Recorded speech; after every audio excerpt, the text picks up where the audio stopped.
Writers, agents, and publishers, for the first time since the Gutenberg Press, find themselves lost in a maze of mystery as technology alters the shape of the publishing industry.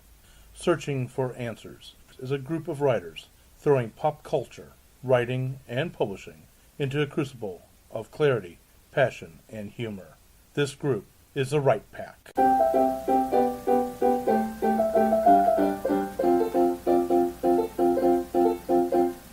In this episode, we are going to celebrate one of the greatest science fiction writers whose work still affects us today. Stay tuned. Welcome back to Right Pack Radio. This is your host and producer, David Allen Lucas, voice actor, writer of Crazy Things, president of St. Louis Writers Guild, and so much more. And with me today is my lovely co-host. Hello, my name is Kathleen Kayembe. I write speculative fiction. You can find some of it on nightmare-magazine.com and on lightspeedmagazine.com. And, well, we're in the new year, right? We are now. This is the first episode of 2018. And, by the way, we are closing quickly on episode 200. Ooh. We are in the 190s right now. Well, Happy New Year, everyone. And also with us is... Chanel H.N. I write science fiction and fantasy and some other stuff that people say is good. I don't understand. Hey, as long as they're willing to buy it. Yeah. Also, it's actually good. And you're saying that because you are struck with a streak of humility. Yeah. I write stuff. There you go. And also with us is... Oh, hey, because we're skipping a person, okay. Yes. Melanie Lucas, I guess since this is the new year, I'll say I might be writing a nonfiction, I guess we'll be calling it oral history project. Right. And that is on, you want me to say it again? Go ahead. Basically is on the Jewish culture in America between 1940s and 1960s, and the way they were treated by outside cultures in America. And if you want a better description, go to the last episode. Yes, I did do it better last time. But anyway, also with us today is our artist in residence. My name is Jennifer Stolzer. I'm a children's book author and illustrator. Keep an eye out for my new short story, Earth Curse, which, if the stars align, will be available online here in a little bit, in paperback and on ebook. So check that out. It's in the Threadcaster universe. If you're keeping up with Threadcaster, you now have four short stories to read. One based on each of the horrific, debilitating illnesses that are featured in Threadcaster. Yay! Hooray for good, happy fun. Also with us today is the Madame of Murder herself. Fedora Amos. I write Victorian whodunits like Jack the Ripper in St. Louis and Mayhem in Buffalo Bill's Wild West. And I just finished a new book and sold a book, not the same one. The one that I sold is called Have Your Ticket Punched by Frank James, which will be out from 5-star probably in the next 10 years sometime. I don't really know when.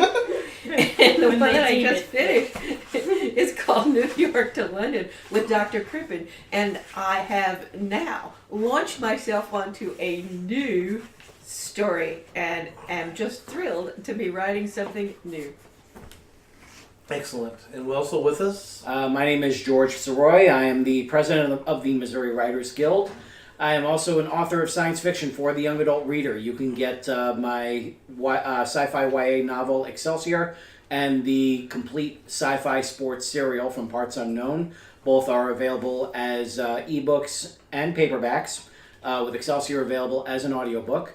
I also have several other audiobooks available, and you can find more information on that on my website, he'sgotit.com. Also the proud father of the beautiful Scarlett Grace Soroy.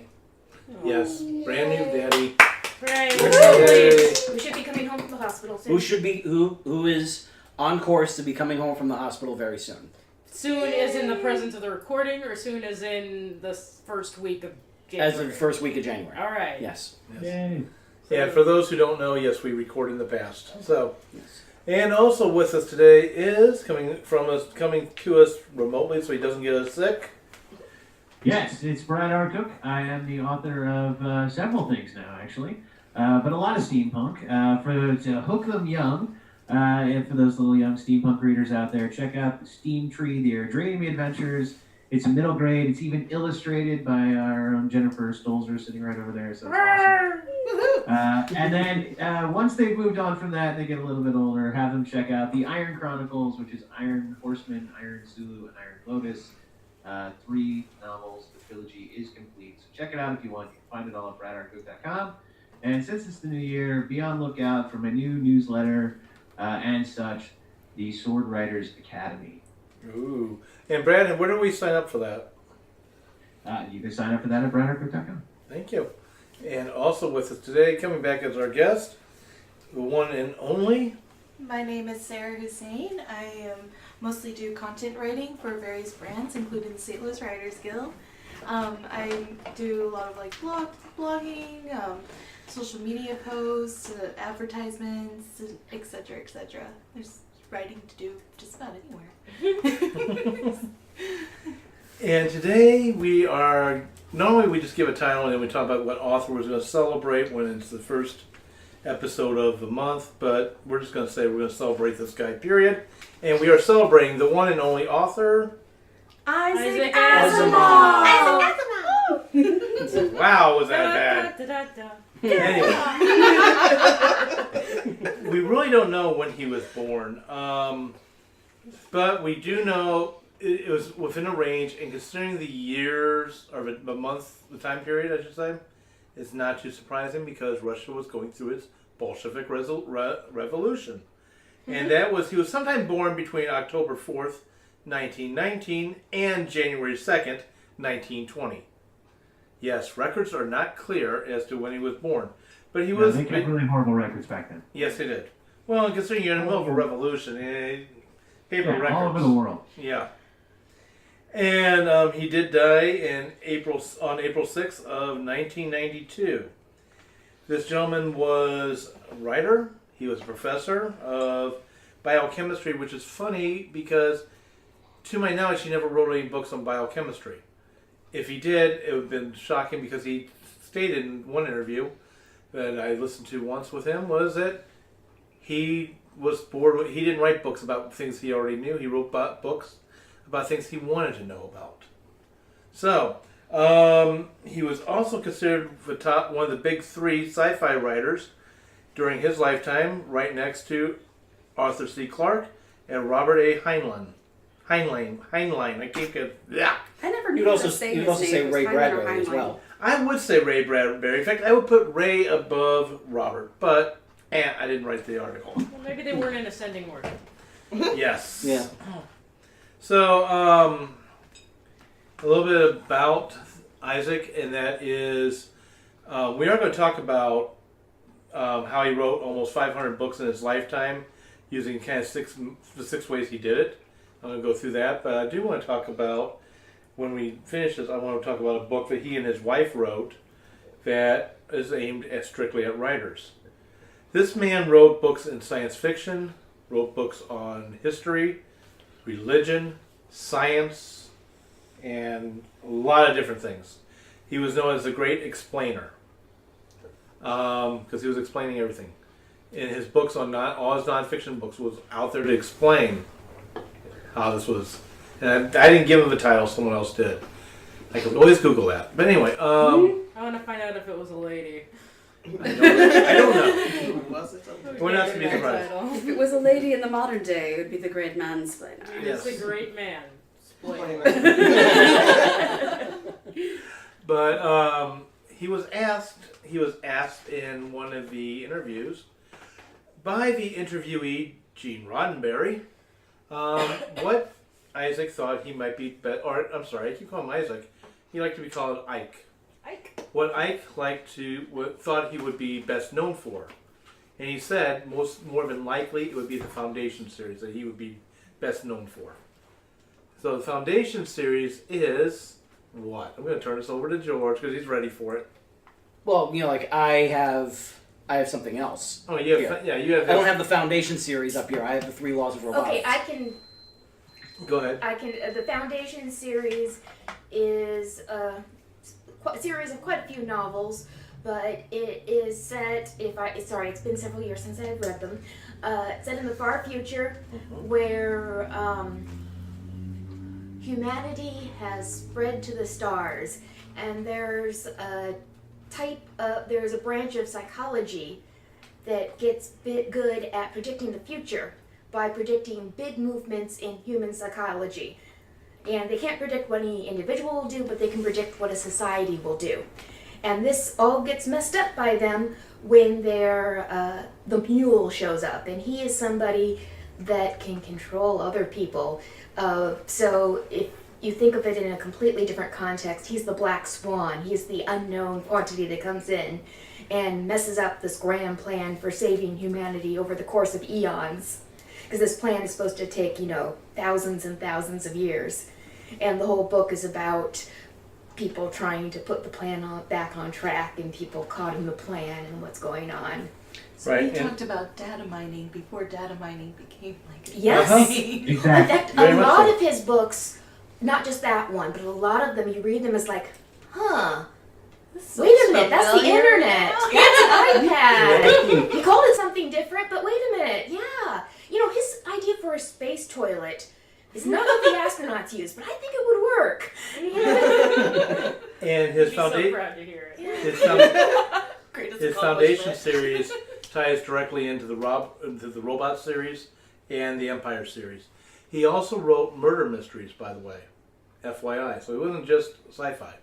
So the Robot series, he gave us the three. Go ahead and say it, because I'm going. Asimov's 3 laws of robotics. And the Right. 3 laws are as follows. 1, a robot may not injure a human being or through inaction allow a human being to come to harm. 2, a robot must obey the orders given it by human beings except where such orders would conflict with the first law. 3, a robot must protect its own existence as long as such protection does not conflict with the first or second law. And later, there's the 0 law of robotics. What is that one? The 0 law, a robot must protect humanity. Over the lifetime of his career, he earned 14 honorary doctorate degrees, as well as a huge list. Was college like easier then? Or No. something? Very much What is easier for honorary? honorary. Yeah. You go give a speech, and they give you an honorary doctorate. Yes. It's something I aspire to become Right. good enough at my field that people just hand me doctorates. Just here's Like, your degree. we think you earned this. Go Yeah. make a speech. Yes. Here's your doctorate. As well as he was given, among all the awards he was given, it's a whole hell of a lot of them, multiple Hugo and Nebula awards for his writing. Also life goals. Life goals. He would win over 30 awards in his lifetime. Yep. How about the number of movies made on its books? Oh. Do we know that? Not off the top of my head, no. Do you, Brad? iRobot was made multiple times, but I don't know. Yeah, that's true. Here we go. Okay, television and films. iRobot. Let's see here. I think it was like Um, 4 or 5. Wait a minute, I just want to make sure these are actually. No, these are times he appeared on television and film. Never mind. So he was in one of the iRobots. But yeah. Anyway, But like those There's a list of laws Will sound Smith like what was Here's in the iRobot. So movies yeah. that is the The so laws are pretty Well, much how the many only are there? thing There's in the a- movie Everywhere iRobot writing that just actually laws, says the book including except for modern the character robotics. name. I only see 5 on here. What's the foundation for other science fiction which uses bots? yep. Don't you think? Yeah. Absolutely. Oh, yeah. Absolutely. Lots of people borrow the 3 laws. Now, if they could just figure out a way to create robots that are smart enough to follow the 3 laws, it'd be good. Yes. They'd be It hacked. looks like 24 movies have been made off of All his book. right. Wow. Not bad. And I called him the great explainer. I'm quoting somebody else calling him the great explainer. The reason why that was given is with the science that he wrote was basically the first modern popular science books. If you think about Neil deGrasse Tyson, you think about Mikhail Kaku. I just butchered that gentleman's name, and I'm sorry. I even do speak Japanese. Oh well. Even Carl Sagan. He basically preceded them. So Is what you mean like he popularized? He sci-fi? popularized science. Okay. Not just science-fi. Science, Kathleen. Science. Not all science has fiction at the end, even Right. though that's what I prefer. A lot of fiction. science doesn't have fiction at the end. So, No, but it feels so fictional to me because I don't understand so how he people came wrote. up with these things. He wrote, besides short stories and novelettes and so forth, he wrote almost 500 novels. How the heck does he do that? What was his day job, and did his wife take care of everything around the house? Guess what? I'm glad you asked. First off, his day job was he was a professor, as well as a writer. Hmm. And his wife was a co-author, an author of her own self, and a co-editor. So they worked You hand. always have an editor wife, man. Yeah, I know. and she helps. I know. I need one of those. You have an editor wife. Can I have an editor wife the too? series. Or probably an editor husband, because I'm sure there's a woman. I'll who take takes both. that one. Usually the wife. It's usually the wife. So, so I've got a article that was written from a lot of his interviews. I don't have. I'm trying to look for the byline on it. Oh, here we go. It was written January 17th, 2017, by Charles Chu. I'm hoping I pronounced that name correctly. His name wasn't Charleston, was it? No, Charles Chu, C-H-U. And Brad got it. Brad I got understood it. that know. reference. I really tried to ignore that one. And this is on Quartz. And see, I've listened to multiple interviews from him, but some of my favorites were with Gene Roddenberry himself. Then they're talking back and forth. But let's go through what was said. These are 6 ways he did it, and let's break each one down. Talk about what we think of it, and then I want to share at the end. So I'm kind of reminding everybody to tell me to re-pull out this book that I've got with me here. That this, to me, is a little known book. This is sure helpful for writers. Okay, so 500 books. Clearly, he is prolific. His very first rule was never stop learning. I couldn't, and this is a quote from him. I couldn't possibly write the variety of books I managed to do out of the knowledge I had gained in school alone. I had to keep a program of self-education in process. My library of reference books grew, and I found I had to sweat over them in my constant fear that I might misunderstand a point that to someone knowledgeable in the subject would be a ludicrously simple one. Yeah, sorry. So, go for it. I do a lot of research, historical research, because I write Victorian whodunits. And I also am terrified that people are going to call me out for something that I got wrong. And so I research a whole lot more than I really need to do, or most people would do, I think, for writing the same kind of thing that I do. So I agree with him entirely. Know way more than you can possibly pack into any book, and you will feel good about it. Agreed. Before I say anything that takes us in a slightly different direction, Brad, did you have anything to say about research? No, but it's a good thing to do. I highly agree with Fedora in the sense of I too. I'm less worried because if somebody did come up to me and you'd be like, "Oh, you totally got that wrong," I'd probably just look at them and be like, "Well, it's fiction." But it is something I strive really hard to try and do. Is get all the details right. Since we are recording in the past, I have to say, by this time I should have a first draft done of a novel. Doing the research is what led to the novel. And while it's set science fiction, the novel, the culture that it's based on, is heavily based on the Imperial Japan during World War II and what it almost became with a coup in 1932, maybe 33. I might have a year incorrect. But it made it very interesting and made a very interesting thing to play with. And on that note, I'm not going to go more into it, but that's what research sometimes does, is it opens up the doors. You don't know what you can discover. It's fascinating. Absolutely fascinating. Well, did you want to talk about research? Were you going to talk about research? No, I was going to That's go. why she's going around the room. Yeah, that's why I don't want to. If you're going to talk about research, you do that before I. Knowledge is power. That's all I have to Power. say. Like even anti-research, as I like to call it, is helpful. What's anti-research? You gotta define Yeah. Anti-research. It's research that you did wrong. Like the conclusions that you come to that are incorrect, that still manage to inform the way that. I mean, I write science fiction and fantasy, so whatever I say goes. But I thought that I had a really cool concept that was based on fluid mechanics and physics, and I went up to my teacher, and my mind was blown, and I was like, oh my gosh, Professor so and so, Dr. so and so, this is amazing, this and this, and they're like, actually that's not how that works, and I'm like, okay, I don't care, that's still awesome. So I'm still using that. So it's like research that you get wrong, things that you get wrong, still valuable information.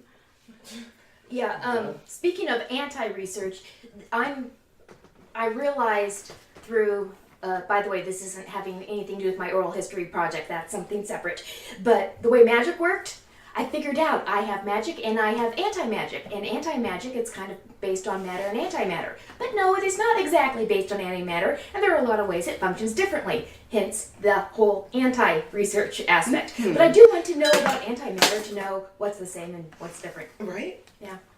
Since we're going to jump off of research here, It's the same topic. Okay, because then I want to end our research part with this quote. Go ahead. Go ahead and end research with the quote. Okay, well, something else. Growing up, he read everything. And this is a direct quote from him. All this incredible miscellaneous reading, the result of lack of guidance, left its indelible. Thank you. I'm tripping over my tongue. Mark. My interest was aroused in 20 different directions, and all those interests remained. I have written books on mythology, on the Bible, on Shakespeare, on history, on science, and so on.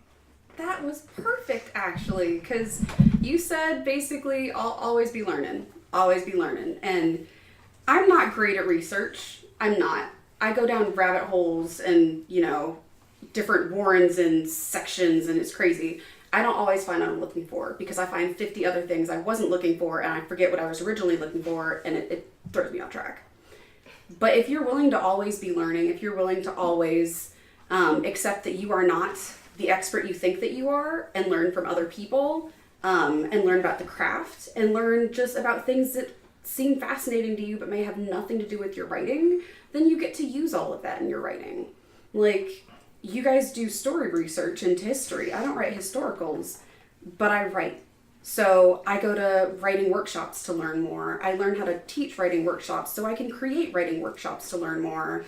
Like, I read books all the time about writing craft and about things that are fascinating to me, like mythology, and right now I'm onto cryptids. Like, will I write cryptids? Who knows? But it's fascinating and fun. And like, I took the Writing the Other class because I'm recognizing that just because I'm, a woman of color doesn't mean I can write everyone who is of color, or everyone who is woman, or everyone who is not like me in a way that is convincing and authentic. So, I mean, as long as you're willing to learn, as long as you're willing to seek out things that are interesting to you and willing to admit your shortcomings and then work to correct them, you will have amazing writing opportunities and an amazing well to draw from. Just want to say I'm going to go ahead and let the cat out of the bag. In season 5, date is not set yet for the airing, nor for the recording yet, to be honest. We are going to have a special episode about Writing the Other. So I just want to put that out there since, Kathleen, you quickly talked about that and thought that would be a perfect opening to pre-announce it. Anything else? Just always stay curious. I think that is what makes writers interesting to talk to, even because there is nothing that we're not willing to talk about. And be willing to ask the weird questions. I mean, I'm not going to say names at all, but I doubt he'll ever listen to this. I know his wife never will, but nevertheless, one of my very good friends, who is a paramedic as well as SWAT, and he also was a battlefield medic during Iraq. I go to him with a lot of questions. Well, his wife is an emergency room physician and really well known. And she is expressed to him that she's very concerned I might be very shady. And it's like, I'm just asking questions for a mystery. But yeah, it happens. Yeah, I've totally got that look. You know, the look that people give you when you're asking questions, and it's taking a turn for the gory, illegal, or totally inhumane. Being a writer, go on. Yes, I've been out. I was out at a grocery store, and I was writing I think it was a fan fiction, and I see a police officer, and I'm like, yes. So I go up to the police officer and I ask the police officer very politely what the best way to break into a police station would be.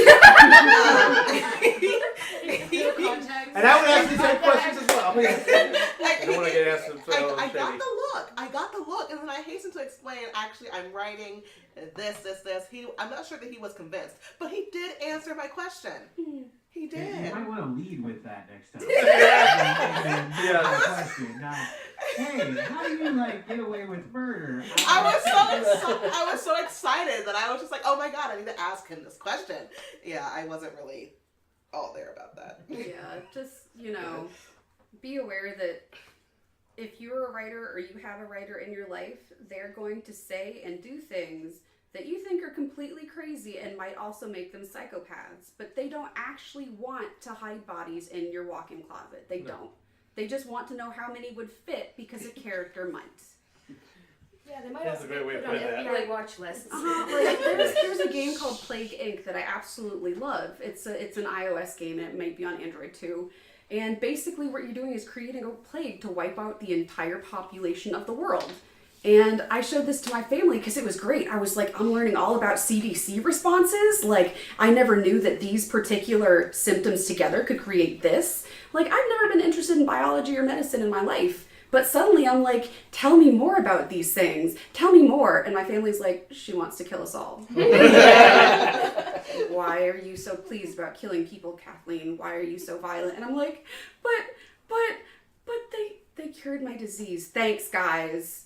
Make another one to kill the world now. Just don't understand me. So number 2 on the list.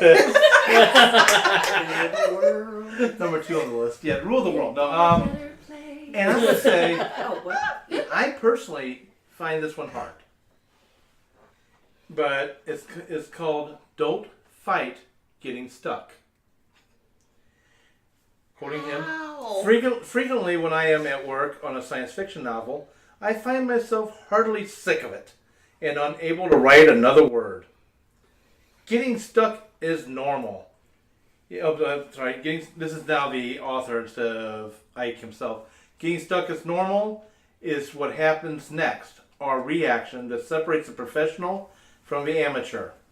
Over the years, Ike developed a strategy. I don't stare at blank sheets of paper. I don't spend days and nights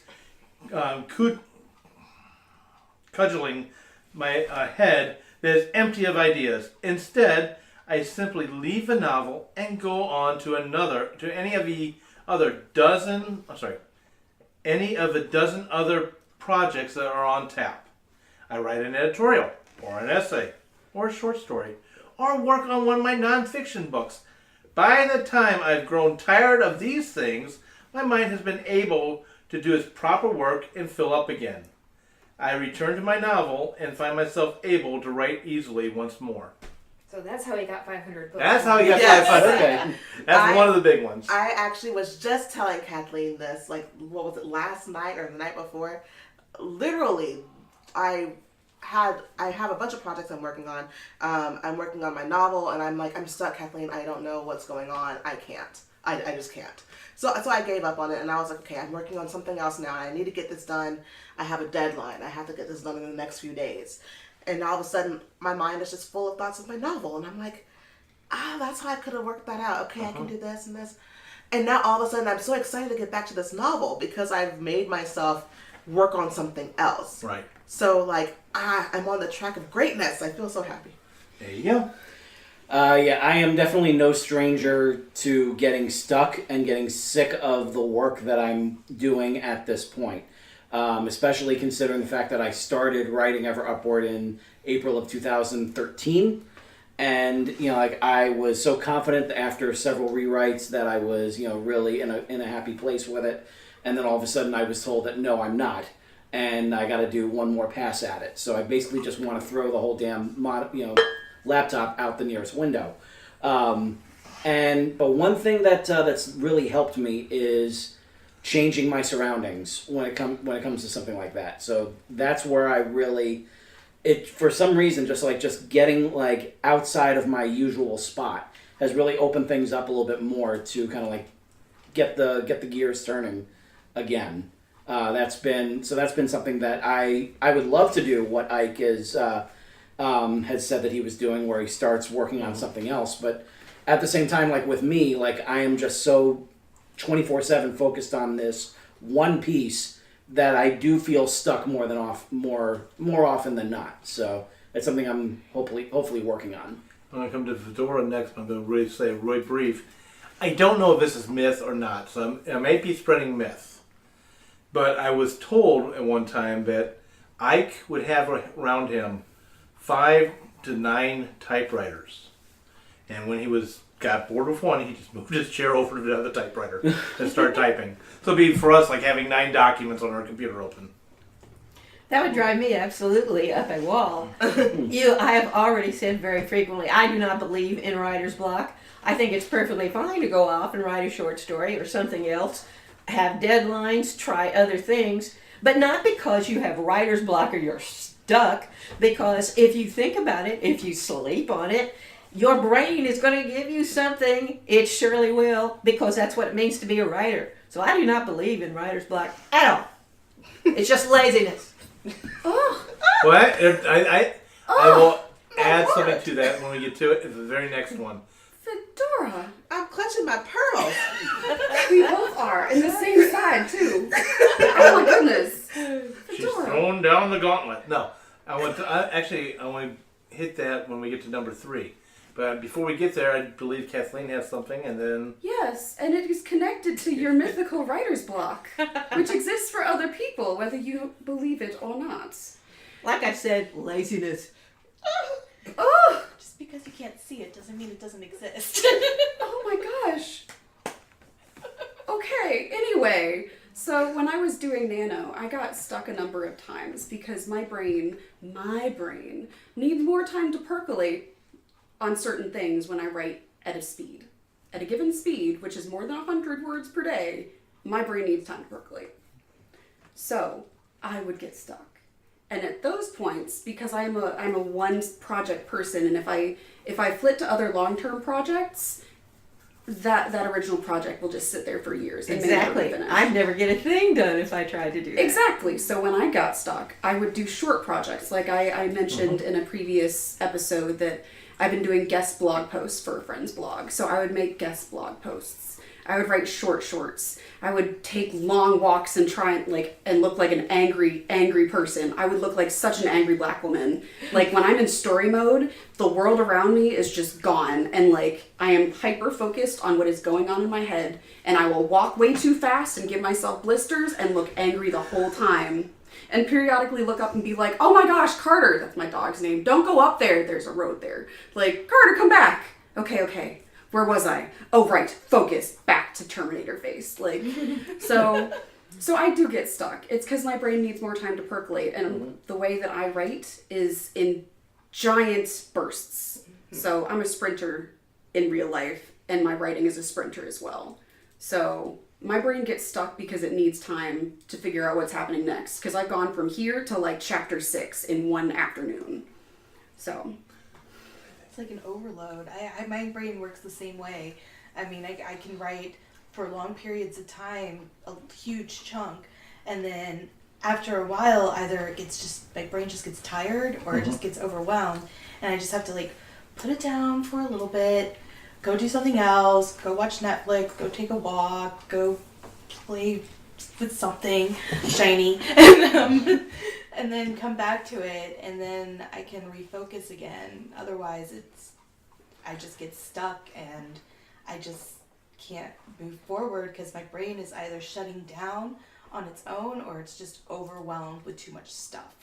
Chanel's going to go, then me. I want to come right back to that, then we're going to go to Kathleen. Chanel? So recovering, I'm a recovering Southern Baptist here.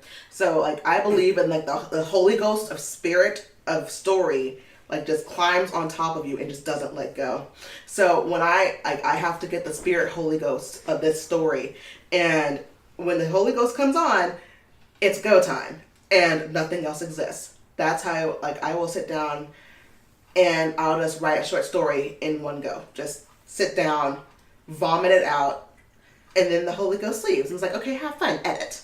So I work in bursts. And if I try to break that into chunks, if I try to break that into 100 words a day, nothing will ever get done. Ever. Yeah. Well, it's kind of funny you said that way. This is not what I was going to say. So this is a quick sidebar. Story spirit. Sidebar to what Chanel was saying. The Greeks believed that stories came from the muse, which was actually external, was an external entity to the writer. I believe it. So, but I'm going to that's say it. is that the brain is, when it comes to writing, is no different than the athlete who's going into the gym. Our brain is pretty much like a muscle. It's not a muscle, but it's like a muscle. And it might not be used to hard work. And you will get tired out. Just like going to a gym. You'll get tired out, but that's when you're also making your advances. And you're getting better and stronger and better and stronger. So with that, I'll turn this over to Kathleen. Well, And then I'm going to go into number 3 oh after goodness, this. now I need to remember what I was going to say. Bursts and Yeah, so baby steps. Baby steps. I love baby steps. And as an idea, it's great. But often for me, in certain areas of my life, it doesn't work. In other areas, it's perfect. Like Julia Cameron will talk about baby steps all the time. Just write every day, a little bit every day, it'll get everything done. And I'm like, yay, this is great. Why can't I do this? And then one of the things I learned from Nano 2017 was that I really am a burst writer. I'll sit down, I will write for 3 to 4 hours, and then my body will be like, okay, it is done. You need to go eat and also go to bed because you need to be at work in 6 hours. And that is not enough sleep for me. So one of the things that I think my brain is doing when it says, okay, I don't know what happens next, we're stuck, is it's making me take care of myself. And if I try to push past that, I know when I have tried to push past that and just write whatever down to keep going with the scene just to get words down, I end up scrapping those because my mind knows that is not what happens next. And I am stopping you because I haven't figured quite what happens next out yet.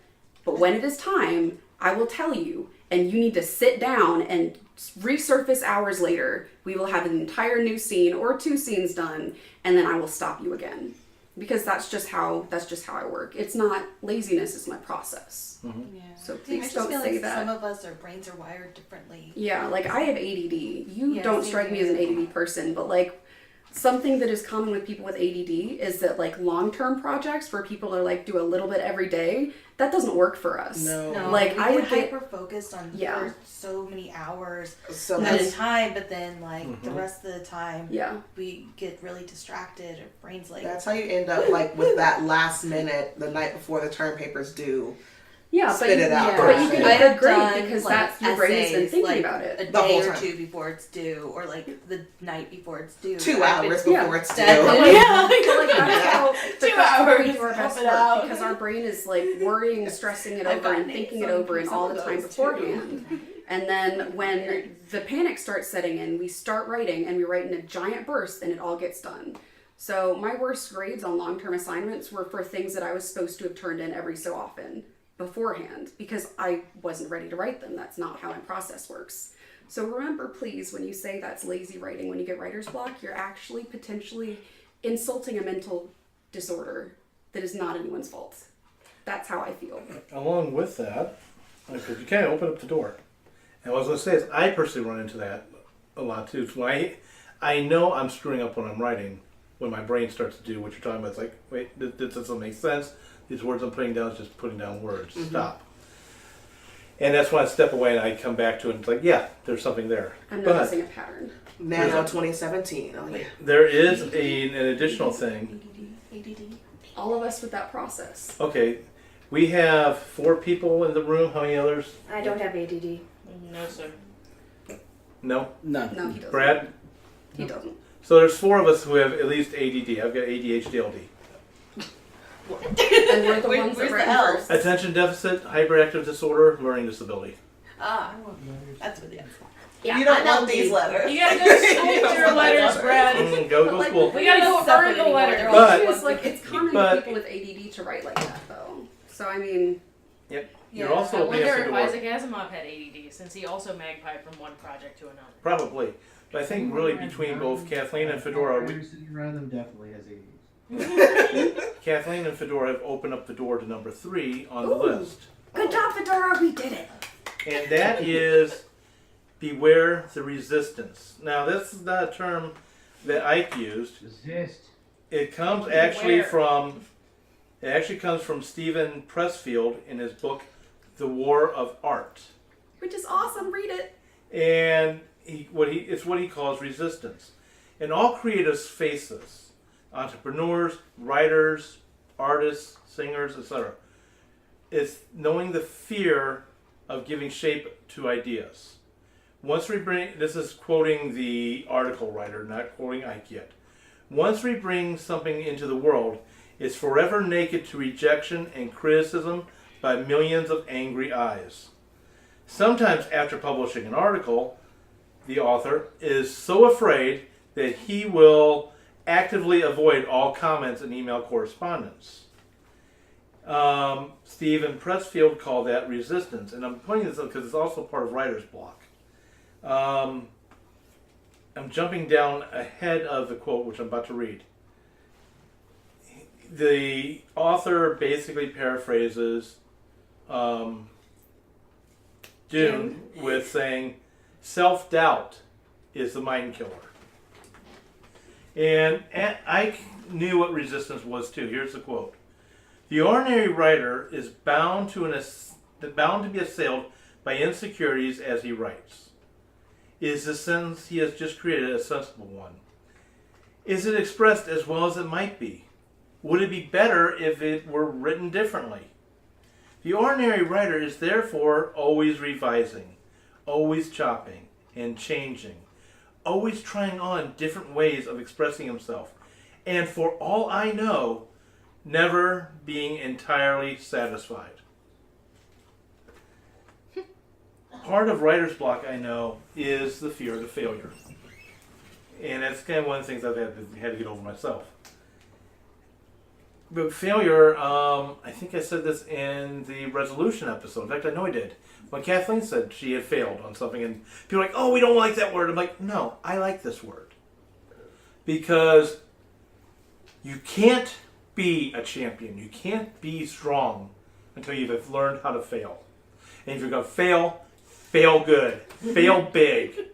Fail so you learn, and from that learning, become even stronger. Because those who let fear stop them from failing, or those who have always had everything handed to them, will always remain weak in what they're doing. Because they don't have the ability to get better. You break certain things, it makes them stronger. You break a bone and technically get stronger, yet there's still a break there. You become something more. The Japanese have a saying, fall 7 times, stand up 8. Michael Same Jordan thing. had a saying too that was something similar to what you're saying. He said, I have failed so many times and that is why I'm successful. Mm-hmm. Think about, I'm going to throw out some sports greats. Michael Jordan. Michael Jordan is an icon in basketball field. And Michael Jordan missed more shots than what he made. So many more. But we think of him as far as the shots he made. Kobe Bryant. I just almost screwed up the name, so I'm going to save a name. But a lot of the great athletes, the ones that are the icons in one of their fields, same concept. So I've got Kathleen, then I've got, I'm not sure, okay, I've got Kathleen, you've got dovetail into Chanel, and then we go over to George. Oh, you're dovetailing? Dovetailing, yeah. Okay, I know Kathleen was first. You two flip a coin. All right. So I love the quote, try, fail, try again, fail better, and it goes on until you succeed. I love that quote. Not always easy when you're a perfectionist, though. Like, I'm the kind of person that definitely freezes in these situations and is like, if I can't do it perfectly, then maybe I should wait until I can do it perfectly to try. But that's something I've had to learn not to let stop me. I know one of the things And that wait till just number 4. helped me is I try to tell myself the only true failure is when you do and nothing. Yeah, Yeah, that's You something can't that's move helped me as well. forward. Yeah. Okay, and then it's going to be one of those two, and then coming over eventually here. Who? Mine's really short, so I don't. Okay, Chanel, George. Jen. Yeah, so I like to say, all right, so with regard to the conversation we're having, I like to, I'm okay with failure as a skill, not with failure as a noun. Okay, I'm good with that. What is that? Wait, what do you mean? Not That was what I was failure gonna is say a too. skill? Instead of saying, You are a failure. No. That's a name. Oh. Yeah. I have Okay, failed. yeah. Okay. Person I can't have get away with failure. failed. I have failed, and I'm trying to get better, either at failing or like as a result of failing. I'm totally cool with that. Failure, as in I am a failure. I should stop. Not okay with that. As Exactly. I like as I that recall distinction. that when we all said no fail, that was the result of someone saying, and I'm a failure at that or something like No, that. I failed at that. Yeah, that's what she said. I failed at that. Well, I She didn't misremembered, title sorry. herself I as a think failure. even if you do take like breaks too, like you're not a failure if you're taking breaks because you still have the intention to go back to whatever it is. So if you are that person who's like, oh, this is not perfect and I'm a failure because I can't move forward right now, don't feel like that. Just put it off to the side until you're ready to try again. And as long as you have the intention to keep moving forward, like you will be successful. Okay, I kind of disagree with that, but I'm not going to say. I'm not going to. You'll Because be it's hard to explain. successful enough. Yeah. I don't. It's one of you two. Can I say a quote real quick? Because it was about what Chanel said. Okay. I have a drawing teacher who used to say, whenever said, oh, I can't draw, he'd come up to us and he'd say, repeat after me, I can't draw yet the way that I want to, but with practice, I will get better and better. And you can apply that to anything. I love it. That's true. I'm also going to read a quote. This is by the late, great Carrie Fisher, who basically just said, stay afraid, but do it anyway. What's important is the action. You don't have to wait to be confident. Just do it, and eventually the confidence will follow. And that's something that, it kind of ties in, like, to, just kind of, yes, like, you're afraid. You're afraid to see, like, what will happen here, but don't let it paralyze you. It's like fake it till you make it. Basically, yeah. That's really what it is, because, like, you can say if you're stuck on one part. This is one of the things that I did as a means of kind of like getting around what was blocking me before on my current manuscript. Like, I went back to the very end of it, and I started kind of working my way that way. That way I was still making progress, but I was still still kind of thinking about what to do with the part that I was stuck on.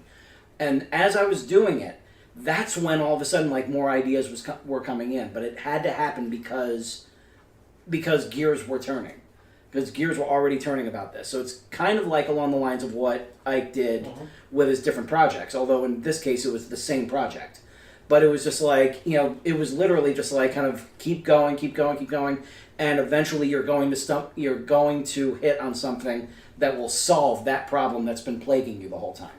And that's what happened with me. Like, all of a sudden, and I gotta give credit to Scarlett, because a big part of what she's going through inspired that. So it was just like, that's perfect. And now, like, I can go ahead and take one whole scene and rework it, so that way it works with that.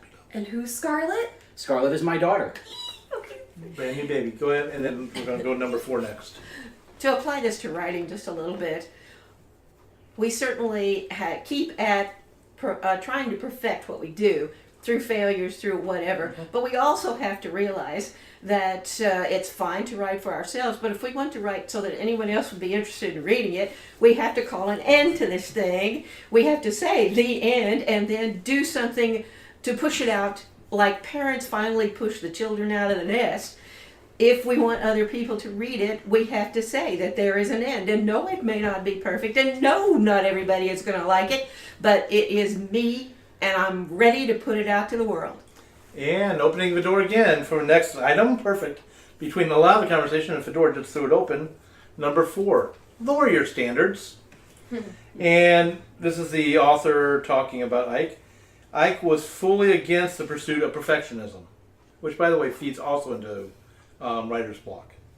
Trying to get everything right the first time is a big mistake. Instead, get down to the basics first. And now I'm quoting Ike. Think of yourself as an artist, making a sketch to get the composition clear in his mind. The blocks of color, the balance, and the rest. With that done, you can worry about the fine points. And what he's trying to say is don't try to paint the Mona Lisa on round 1. Lower your standards. Make a test product, a temporary sketch, a rough draft. That Ike was saying about self-assurance, a writer can't sit around doubting the quality of his writing. Rather, he has to love his own writing. I do. So, and what Fedora said is correct. There's so many authors out there, so many people, I don't care in what field. It could be authors, it could be singing, it could be in business. You're focused on perfectionism. And once again, I'm going to call myself to the carpet. My previous career, you made a mistake, what would be basically a simple mistake, and you cost the company a couple thousand, like 4 to 6 digits, thousands of dollars of money. And so you were constantly on the pressure block. And that kind of fed into my writing, which is something else I had to learn all over 2017 and stop being a perfectionist. If you are a perfectionist, you'll never get your story out because it's never perfect. You will never write the perfect story. You will write a good story, but not perfect. Brad, do you disagree or agree? I completely agree. In fact, I have a wonderful quote that I use just for this moment. It's from Indiana Jones, and it's simply, "Let it go, Indiana. Let it go." Yes. Because you have to. At some point, you've just got to say, this thing's going out in the world, and I'm done with it. And you can go back to it if you really want to or whatever, but the reality is that you've just got to live with its imperfections. I'd never realized that Indiana Jones said it before Frozen. Let it go. Let it go. Go ahead. What was you going to say? Related to that, The Beatles said it too. well, that's fine. Let it be. Well, well, there is no such thing as perfection. There is such a thing as editing. So don't take it to the other extreme. People Right. think their first draft is perfect, or their second draft that no one has read yet is perfect, because that's not true either. Yeah, Anne Lamott in her book Bird by Bird, which I highly recommend reading, has a chapter called Shitty First Drafts. Mm-hmm. That is SHITTY. You guys, like, they're going to be horrible. Mm-hmm. That is the point of her chapter. Your first draft is going to be terrible. Just accept that this is the way of things and let that free you to write whatever. Just get it down, because, like, the goodness comes in the editing. That's her point. So you don't need to be scared that you're writing something horrible when you write a first draft. Recognize that you are writing something horrible, period. That's how they work. Just get that done, and then you can edit it, and it can be absolutely amazing and breathtaking, but, like, you just have to start and get that draft out there. Like, if you knock out the shitty one, you can start getting to the good ones. As Faulkner said, great books are not written, they're rewritten. Yes. Here. George? When I spoke, not this past Archon, but the year before, I was talking about NaNoWriMo, and one of the things that I did was I presented a picture of the foundation of our house when it was poured in 2013. I held it up to them and everything and said, like, okay, you've written your first draft, but you've also basically all you've done is poured the foundation. That is not your house. That is something. That is the start of something. Now you have to go ahead and take it the steps further in order to make it something tangible that you can actually live in. And just like what Melanie was saying before, that there's a great quote by legendary coach John Wooden that said, we can't be perfect, but we can strive for perfection. And that is basically just like, don't sell yourself short. Keep on, pushing as much as you can, but at the same time, don't try to do it all in the first go around. Exactly. Let's go with number 5. I know we're running out of time, but this also is a cure, I think, for both writer's block, but definitely for perfectionism. Number 5, make more stuff. Emphasis on the more. By the time a particular book is published, the writer, I'm quoting Ike, the writer hasn't much time to worry about how it will be received and how it will sell.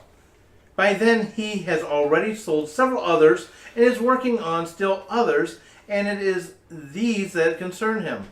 This intensifies the peace and calm of his life. I don't know if I agree with the very last sentence, but definitely. No, I agree. Yeah. It reduces the importance of the critics out there. Right. And anybody who might naysay your work, because you're past that already. Mm-hmm. Numbers, go ahead. Also makes you feel better about when you get the published version. He's like, oh, how did I miss that? Yeah. It's like, Yep, I'll do better on this current novel, which is 2 later. Yeah. Number 6, as before, I know we're running out of time, so I'm going to toss out his final one, and that is The Secret Sauce. Now, this is the author to talk about Ike. A struggling writer friend of Ike's once asked him, where do you get your ideas? Okay, everybody who's listening to this podcast has probably been asked that. Everybody I know that's recording this podcast has been asked this more times than once. Or I love the other one, which is, I have an idea for you to write. No, it's not for me to write, it's your idea. But here's what Ike said. Be thinking and thinking and thinking till I'm ready to kill myself. Did you ever think that? Did you ever think it was easy to get a good idea? Many of the nights he spent were alone with his own mind. I couldn't sleep last night, so I lay awake thinking of an article to write.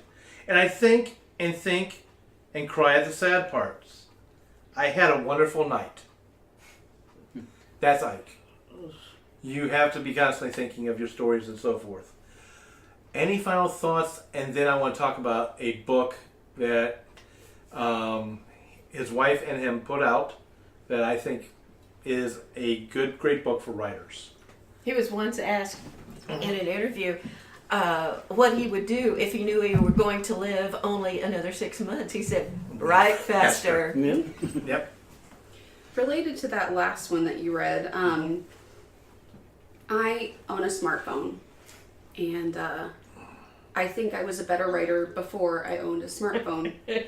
And I say that because I don't like being bored, but being bored can be quite useful in giving you time to think and to just be lost in your own head.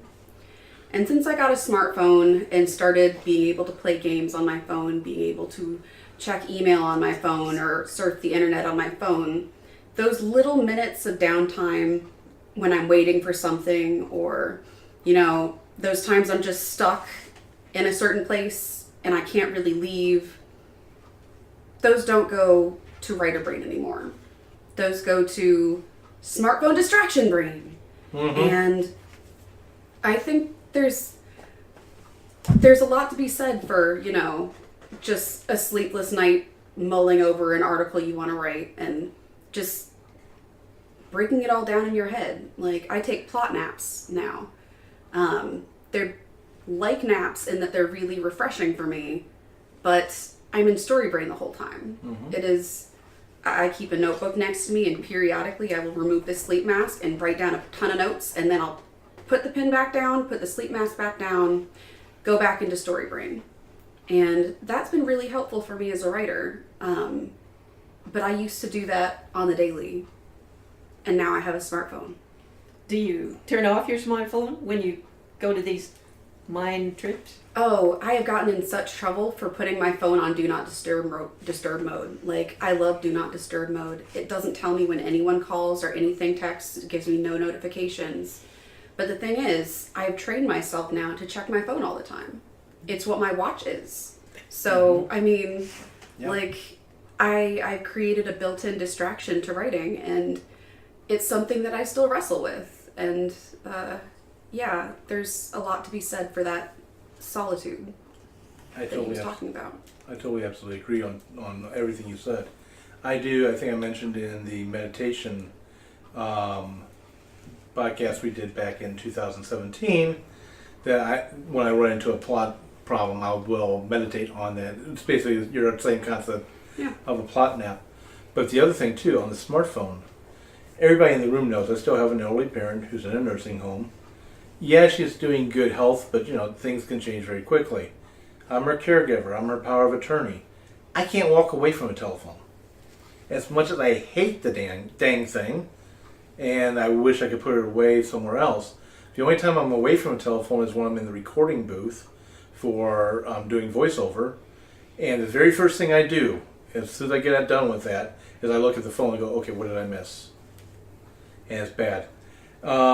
We have had comments about Facebook before being a time suck. all social media, which we have to be on to promote our stuff and what we do, and be a part of a community. Nevertheless, yeah, that's things that suck time away from us, and suck our minds and suck our consciousness away from us. So I'm finding myself limiting my Facebook exposure. Well, I think it depends how you use it, because I know for me that is kind of like where my career is going towards, digital marketing, and so I have to think of like a lot of creative ways to, like, creative posts on social media, or like I mentioned, blogging.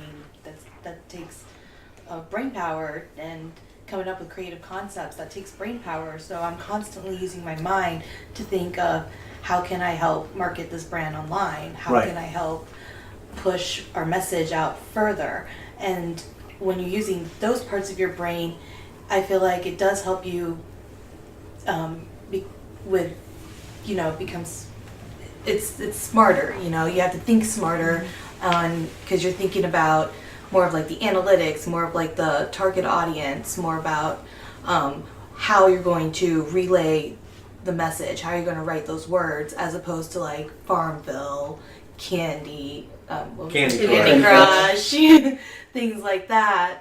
So I really think it just depends how you use the internet. No, sorry, go ahead. And then I'm going to close off. What you just described is a very active way of using the internet, using social media, using a smartphone. But I mean, like, for me, I'll come to it during downtime, and that used to be writing brain time. So I mean, when I'm going to my phone to decompress instead of into my head to decompress, it changes the quality of my writing over time, because I'm doing less, what do you call it? Internal percolating. You're doing like external distractions. Yeah, instead of internal processing.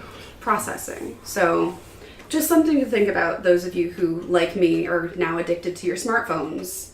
Maybe there was an article I read that was exactly on point. Apparently, this was a study done a bunch of places, but at WashU. Here's the challenge: sit in a comfortable room, set a timer for 6 minutes. Sit quietly. The only rule is don't do anything, don't get up, and don't fall asleep.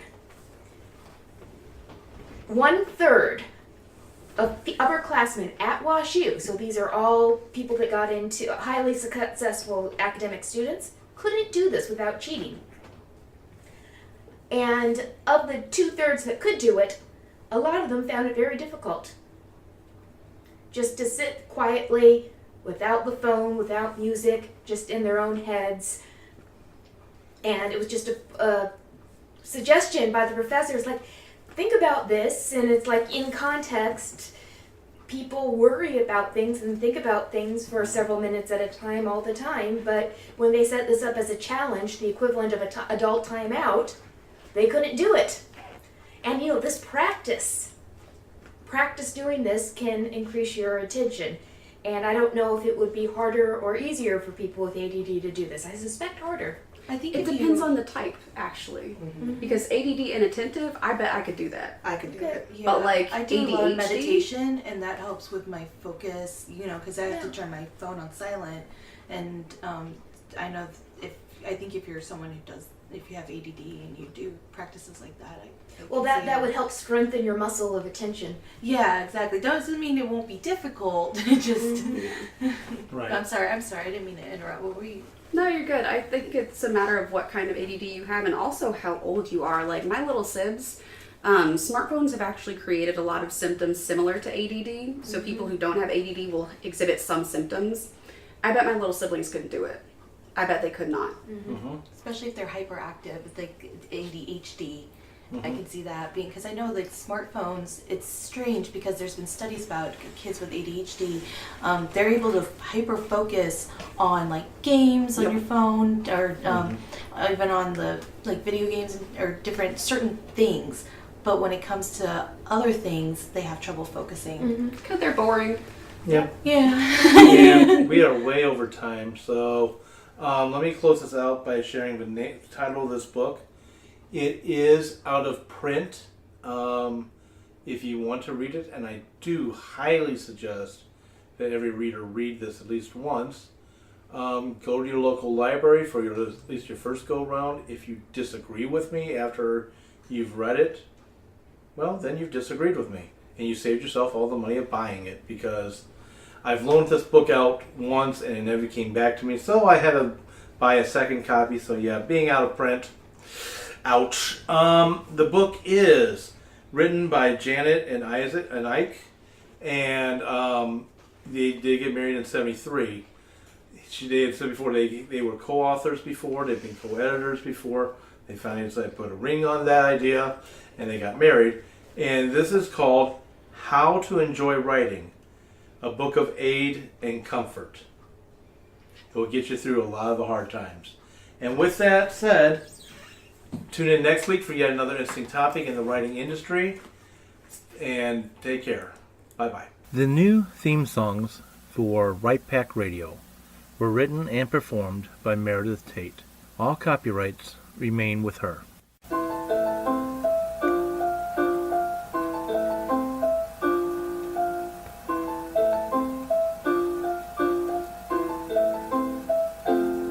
Writers, agents, and publishers, for the first time since the Gutenberg Press, find themselves lost in a maze of mystery as technology alters the shape of the publishing industry. Searching for Answers is a group of writers throwing pop culture, writing, and publishing into a crucible of clarity, passion, and humor. This group is the Right Pack.